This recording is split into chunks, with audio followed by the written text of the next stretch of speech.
Ayan, so kapag ka naka-tie out siya dito, malaki-laki yung space na pwede niyang lakad-lakaran kahit unsupervised. Although kasi meron tayong mga tao ditong lumalabas-pasok everyday. And ayun lang nga. Oops. Wait. Hey, Sol!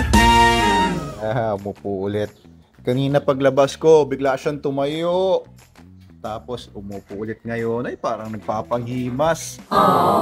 Nagpapahimas pala. Kaya pala parang humihiga. Anyway guys, etong si Sol, binigyan na natin ng gamot. Yes, last night, no? Nagpakuha ako ng gamot doon sa Manalo K9.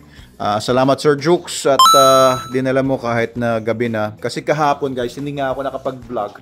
Dahil graduation ng anak ko si Gabriel from junior high. Punta kami Fairview, maghapon kami doon. So, medyo sobrang stress. Pag uwi ko sa bahay, patay na yung cellphone ko. Tapos bulagta ako, hindi ko na video si Sol. Pero pinakain ko siya kagabi at binigyan ng gamot. Actually, madaling araw na po yun kasi nga bumulagta talaga ako, hindi ko nakayanan. Kaya binigyan na natin siya ng first dose niya ng antibiotics.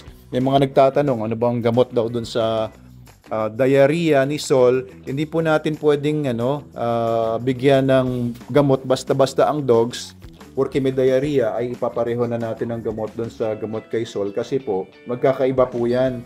Yung gamot sa isang sakit, o halimbawa, gamot sa diarrhea nga, depende po yun sa cause ng diarrhea. Kasi pwedeng maging cause ng diarrhea ang bacterial infection, pwedeng viral infection, pwedeng protozoa nga, kagaya ng suspect ko dito kay Sol, pwede rin yan dahil sa change of diet or imbalance sa microflora. Pwede rin po yan parasites like worms, pwede rin po yan dahil sa metabolic problems, pwede rin po yan dahil sa allergic reactions, etc. etc. Ang dami po niyan. Kaya ang gagawin po ng vet ninyo kapag dadalhin nyo yung aso sa veterinary clinic ay gagawa muna ng mga tests, titignan yung temperature, titignan yung history, ibig sabihin ng history kung papakwento sa inyo kung kailan nagsimula, papakwento sa inyo kung ano pa yung mga napansin ninyo, kung dati na siyang ganito, ganire, ganun-ganon. Kaya po ako, makakapagbigay po ako ng gamot dito kay Sol. Licensed veterinarian naman po ako. Kahit wala po akong ginawang tests, ay tests na po yung ginagawa ko sa kanya just by looking at him and feeling him and yung history niya and yung syempre training namin as veterinarians. And of course, no, mahabang experience ko na rin sa mga dogs. No, I probably have handled more dogs than most veterinarians. Na yung dogs na talaga actual ko nakikitang araw-araw ng mga alaga po namin. Manalo K9, doon po sa aming kennels, we have more than 100 dogs. At any given time, no, umabot kami ng 400 dogs. Wow. Minsan. Nagpa-fluctuate kasi yung population namin ng mga dogs doon. Kaya ang dami po naming mga hinahandle ng mga dogs. Hindi lang pumapasyal sa amin, hindi lang nagpapa-check up sa amin, pero I see them every day. Well, I don't go there every day, pero ganun karami yung mga hinahandle po namin mga dogs doon. Pero pag may mga cases po na kailangan po ng laboratory, kailangan ng surgery, kailangan ng confinement, pinapadala ko po yung mga dogs namin sa vet clinics na may mga equipment, may mga gamot na ready, and mga staff na mag-aalaga sa mga dogs 24/7 kasi wala naman po ako ng mga yon dito. Wala akong laging mga gamot na ready, wala akong equipment, wala ako ditong ultrasound, wala ako dito mga centrifuge, etc. Wala rin akong 24 hours na mga nurses or lab techs or veterinary assistants na na susubaybay doon sa progress ng mga dogs. So ito si Sol, very simple lang naman ang nakita kong problem nito. So, binibigyan ko lang muna siya antibiotics for 5 to 7 days. And after that, kapag hindi pa rin mapagaling, ay papatest ko na ito, dadalhin na natin ito sa vet hospital or vet clinic dun sa mga kaibigan natin na maaasahan mga veterinarian. Shout out, no? Lagi ko pinapadala yung mga vets ko kay Doc Leo Vergara. Diyan sa may Antipolo, Vet Savers ang pangalan ng clinic nila. Mahusay yun. Pag dinadala ko yung mga dogs ko doon, nako, siguradong buhay yung mga dogs ko. Wala pa akong pinadala doon na namatay or lumubha yung sakit niya. Kaya happy ako kay Doc Leo Patrick Vergara. Dati namin siyang company vet. He was He was our company vet for some time. Tapos nagtayo na siya ng clinic niya. Kaya bumitaw na siya as company vet kasi minamanage na niya yung dalawang clinic niya sa Antipolo, Vet Savers. So, ito naman si Sol ay medyo kampante na ako sa kanya. Tingin ko naman ay mapagkakatiwalaan ko na siya. Come on, Sol! Oo. So, kaya ko na siyang palabas kahit may mga ibang tao. Siyempre, nakalish. Teka lang, Sol. Hawakan mo muna ko. Teka. Ayan. Leash muna natin. Kita nyo, yung katawan niya, gumaganda na talaga, di ba? Hindi na siya kawawang tignan. Oh, in short, hindi na siya kawawang tignan. Payat pa rin siya, meron pa rin protrusion yung kanyang spine doon, may protrusion pa rin naman yung mga hip bones. Pero mukha na siyang slim na lang, hindi na siya mukhang kawawa, hindi na siya mukhang skeleton. 2 weeks na po, this is day 15. Wala tayong day 14 vlog. This is day 15. Makikita niyo naman po kung gaano kaganda yung progress dito kay Sol. Dahil kay bebetadine ko nga pala ulit tong tenga niya, nangangati ulit. So, ayan, ang oras ngayon ay nasa mga 10 o'clock yata ng umaga. And ayan, ang ganda na, di ba? So, maraming mga sumusubaybay kay Sol simula day 1. So, congratulations. Hindi nga pala garapating nasa tenga niya, guys, kasi may nag-comment, may mga garapata pa daw sa tenga, kaya daw nangangati. Hindi po, langib po yan, langib. Mga natuyong dugo, kasi nga po, in-ear crop ito ng previous owner. Hindi ko pa inaalis yung mga sutures, yung mga, alam niyo yun, yung thread na ginamit sa pantahi. Hindi pa natin naaalis yun. Ang bala ko dito kay Sol, ilalagay ko siya banda dito. Sol, here. Dito sa tie-out chain.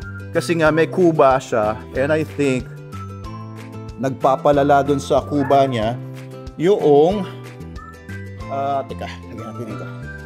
Subukan muna natin. Testing muna natin, Saka muna, Sol. Diyan ka lang muna. Oops. Masusubukan natin tong tie-out chain. Ayan, Sol. Yan ay nandito, nakakabit dito sa lubid. Papunta doon. Papunta dyan. Kaya pwedeng maglakad-lakad si Sol dito. Teka. Uy! Masabay si Sol sa akin. Ba't lumulusot-lusot ka sa ilalim ko? Ayan. So, kapag ka naka-tie out siya dito, malaki-laki yung space na pwede niyang lakad-lakaran kahit unsupervised. Although kasi meron tayong mga tao ditong lumalabas-pasok everyday. And ayun lang nga. Oops! Wait. Mukhang kakagatin pa ako. Muntik pa yan, Pero naisip niya, hindi naman niya ako dapat kagatin. Teka. Ang maganda dito sa ating Super Dog leash ay pwede siyang gamitin din ayan, leash and collar. Ayan, pang emergency. Medyo lumuwag yung yung collar niya kasi niluwagan ko talaga yan. Hindi ko lang nahigpitan ngayon. Gawa ng suot-suot niya kahit na nasa loob lang siya ng cage. Teka, sisikipan ko ito para malagay kita dito. Kaso kasi may mga tao dito like si Ate Maura ay naglalaba. So hindi ko talaga suot natin sa ulo mo to, Sol. Sige po. Ay, Teka, mahirap maghawak ng cellphone at maglagay ng collar. Ayan, at the same time. So medyo maluwag ang pagkakakabit ko kaya naalis ni Sol. Ganda naman itong ating collar. Teka lang ayusin ko lang with 2 hands. Ayun, nahigpitan na natin yung collar niya. Pwede na siyang tumakbo-takbo dito, maglakad-lakad. Very good, Sol. It's okay. No, Sol. Ay, yan ang problema. Hindi pa siya sanay. Nag-iikot-ikot siya. Ang problema, guys, kapag walang ganito, walang pumipihit doon, walang umiikot, ito ay umiikot, Kaya kahit na umikot ito, hindi masasakal yung aso kahit umikot siya ng umikot. Kasi nakakabigti ng aso yan. Kapag uy, ano bang ginagawa mo? Ba't mapailalim sa ko? Parang abnormal, No, Sol, it's okay. Uy, naku. Ay, grabe. Ano bang ginagawa mo? Shucks ka naman, Sol. Oy, ano ba problema? Hindi siya sanay. Kaya parang nagpapanik. Huwag kang magpanik, parang kaabnoy. Papanik eh. Nilagay nga ito dyan para nga makatakbo na makalakad-lakad ka, makalaro-laro ka dito. Tapos ikaw naman para kang nasasapian. Uy! Okay, sige. Come here, Sol. Hindi lang siya sanay, pero of course, no, sasanayin natin yan. And yeah, very good. Very good. Wag lang matrigger ulit yung fear aggression, ya. Very good, Sol. Ayan, makakalakad-lakad ka na, oh. Halika, dali. Oops. Nakasa. Pipilipit sa akin at mauhulog tayo sa ginagawa mo. Ikot ng ikot sa akin. Mapupulupot yan sa akin. Tira talaga to. Uy! Tatamaan pa ako nung ano na yun, yung bundle ng chain na yun. Uy, ano bang ginagawa mo at kailangan mong pumulupot sa akin? Ay, nako, sige, bahala ka, dyan ka. Oh, wala, oh.